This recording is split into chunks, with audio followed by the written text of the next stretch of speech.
Bollywood actress Kangana Ranaut सोमवार 20 सितंबर को आखिरकार कोर्ट में हाजिर हो ही गईं। जावेद अख्तर मानहानि मामले में कंगना पर गिरफ्तारी की तलवार लटक रही थी। पिछली कई सुनवाइयों से गैर हाजिर रहने वाली कंगना के खिलाफ कोर्ट ने सख्त रवैया अपनाया। कहा कि अब हाजिर नहीं हुई तो अरेस्ट वारंट जारी करेंगे। ऐसे में सोमवार को पहले जावेद अख्तर और फिर कंगना रनौत भी कोर्ट पहुंच गईं। लेकिन सुनवाई के दौरान एक्ट्रेस के वकील ने उल्टे जावेद अख्तर और अंधेरी कोर्ट के जज पर ही गंभीर और सनसनीखेज आरोप लगा दिए। कंगना के वकील ने जावेद अख्तर पर धमकी देने और फिरौती मांगने जैसे संगीन आरोप लगाए हैं।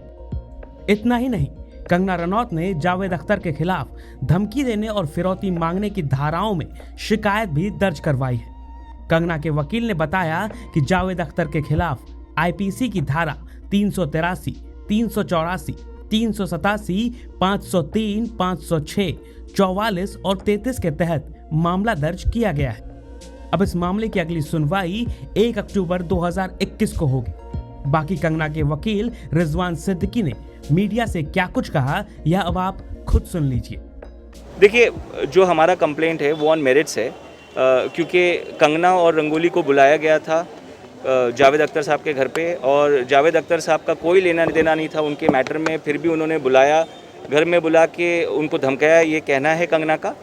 और ये बात खाली कहना आज नहीं है, ये पिछले 3-4 साल से मीडिया में भी कंगना ने कई दफ़ा बोला है कि उनको धमकाया था और वो काफ़ी घबरा गई थी और उनकी मोडेस्टी को भी एक हिसाब से आउटरीच किया गया था। तो कंगना ने अपना कंप्लेंट जो था वो दाखिल नहीं किया था, ये सोचते हुए कि इनकी उम्र है, मगर क्योंकि अभी ये बहुत अग्रेसिवली अपने मैटर में आगे बढ़ रहे हैं तो कंगना को भी परमिशन मिला अपने फैमिली से कि you should also file your complaint. तो उस वजह से हमने सेक्शंस इन्वोक करते हुए अपना कंप्लेंट दाखिल किया है। सर, आज कोर्ट में भी आपने कहा कि आपको कोर्ट पर भरोसा नहीं है, बहुत सारी चीज़ें की। देखिए क्या है, मैं आपको बताता हूँ। ये जो कंप्लेंट है ये एक डेफेमेशन का कंप्लेंट है।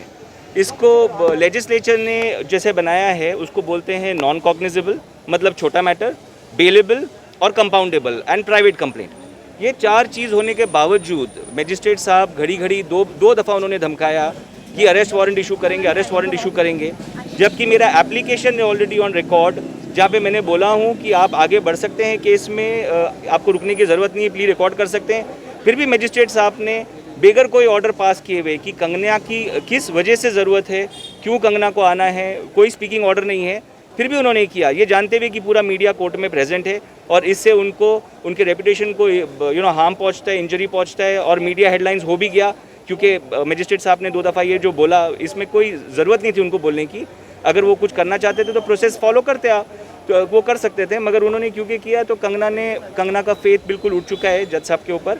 और कंगना ने अपना जो काउंटर केस भी जो है, जो काउंटर केस नहीं बोलूँगा, केस ऑन मेरिट्स बोलूँगा, उन्होंने चाहा कि दोनों केस को एक ही दफ़ा जो नए जज को जो चीफ मेट्रोपॉलिटन मजिस्ट्रेट जो नए जज को बताएंगे कि कौन से जज के पास मैटर जाना है, वहीं पे दोनों केस चलेगा। भी ट्रांसफर ऑफ एप्लीकेशन में आपने सिर्फ जज के अलावा बाकी पूरी प्रक्रिया को लेकर उनके जो जावेद अख्तर साहब की तरफ से जो दलीलें दी जा रही थी उसको भी आपने काउंटर किया, वो उसके बारे में थोड़ा बताइए। देखिए, ट्रांसफर एप्लीकेशन में वो सब नहीं होता। ट्रांसफर एप्लीकेशन में खाली ग्राउंड्स दिए जाते हैं कि मैं क्यों इस जज के सामने नहीं आगे बढ़ना चाहता हूँ, तो वो ग्राउंड्स मैंने दे दिए जज साहब के सामने, चीफ मेट्रोपॉलिटन मजिस्ट्रेट के सामने। फर्स्ट को उसका हियरिंग है। अब जाहिर सी बात है 15 नवंबर का डेट ये मजिस्ट्रेट साहब ने इसीलिए दिया क्योंकि उनको भी पता है कि अभी वो मैटर में 2-3 हियरिंग चलेंगे तो थोड़ा टाइम लगेगा, तो हम इस जज के सामने नहीं आगे बढ़ना चाहते।